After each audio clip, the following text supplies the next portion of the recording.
It's been 1 year since I became a necromancer in adventure mode for the first time, and promptly blew the opportunity by reanimating the first person I killed as an intelligent undead who was still angry about the whole being murdered thing. But getting killed by my own creation couldn't put me off forever, and since the adventure mode beta is out and the ability menu is back in, I thought it was high time that I got back on the undead horse and set out to wreak havoc with the secrets of life and death once again.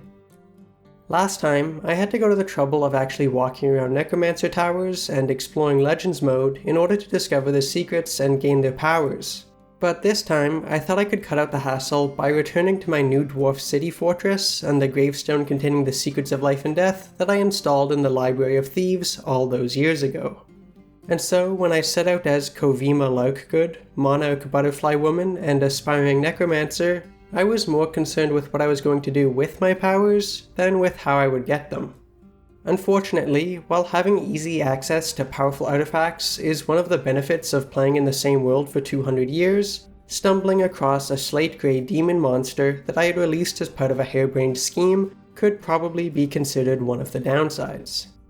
Getting completely demolished by a demon half a day into my quest wasn't exactly the start I was looking for, but I didn't let it deter me as I set out again as the Monarch Butterfly person over bear deaths. This time, on my way to New Dwarf City, I made sure to give the hunting grounds of the Slate Grey Demon a wide berth by traveling further to the north, which left me with all my limbs attached, and I soon found myself out of fast travel, flying towards the front gate of the fortress.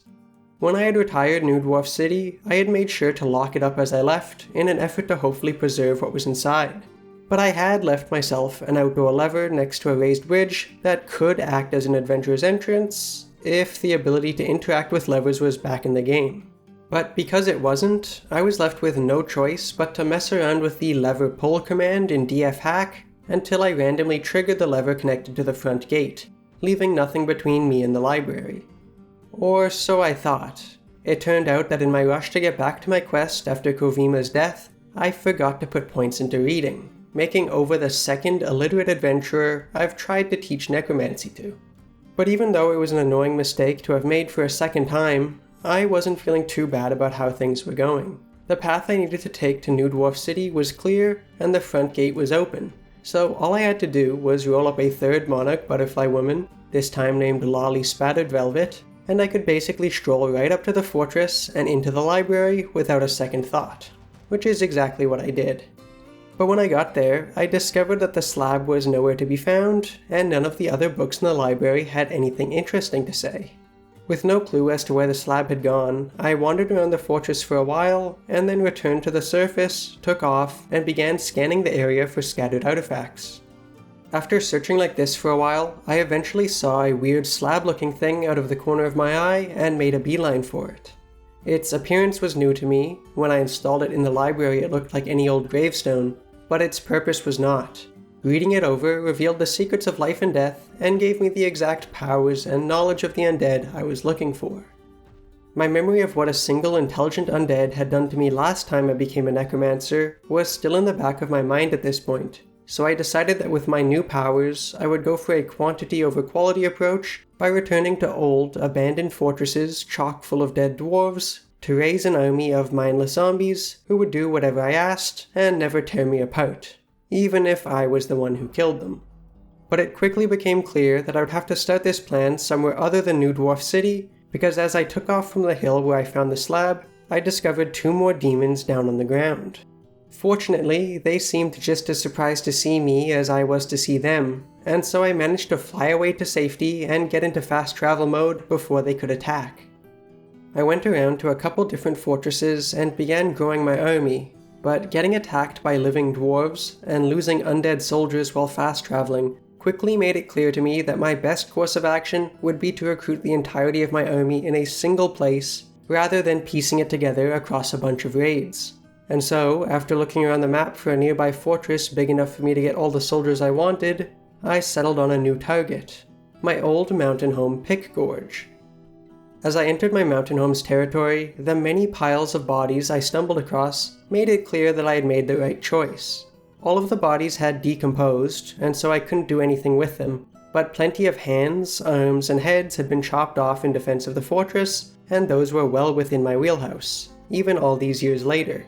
As I moved from former battle site to former battle site, the pack of slithering arms that followed behind me grew larger and larger, with one site even supplying 44 new soldiers to my army with a single reanimation spell.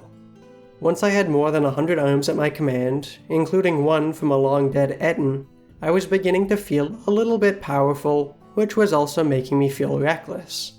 We were within sieging distance of a dwarven mountain home, and I felt like if I was going to truly embrace being a necromancer, it was time to grab life by the horns with 100 undead hands and launch an invasion. Unfortunately, while quantity is good, quality is also really good, and so the battle that took place in the entrance hallway of the fortress between my army and a half-dozen legendary militia captains dragged on for nearly 40 minutes as my soldiers failed to land a meaningful hit until the defenders started passing out from exhaustion and my hands could remove their armor. With my army making such slow progress, I saw the deaths of the final militia captain and champion as a good opportunity for my army to retreat, regroup, and rethink how we were going about our business. But the mindlessness of my zombies came back to haunt me, as a bunch of them were drawn further into the fortress by the promise of fresh brains, where they were promptly separated and attacked. At the same time, a sneaky militia captain, who had hidden in one of the side rooms of the entrance hallway about 20 minutes into the 40-minute fight, decided to take this opportunity to pop back out into the hallway and scratch my leg hard enough that I was left crawling on the ground alongside the handful of reanimated arms who had stayed loyal to me. It was obvious to me that the siege was collapsing before my eyes, so I quickly made my way out of the fortress before I could be killed, took one last look at what was left of my army, and took to the skies, never to be seen by my soldiers again. Reanimating a large undead army certainly went better for me than bringing a single intelligent zombie back to life had, but things had still not gone perfectly to plan. Waiting for 100 arms to flail pointlessly at highly skilled and armored enemies may have ultimately proved successful, but it was a bit of a slog to get through, and their mindless pursuit of the living had led to the downfall of my army. Maybe one day I'll have to return to Lolly the Necromancer to find the Goldilocks zone of reanimation so that my necromantic dreams can come to fruition with a zombie army that's just right. But for now, I'll just say thanks for watching. An extra thank you to those of you who support me on Patreon, and I'll see you next time.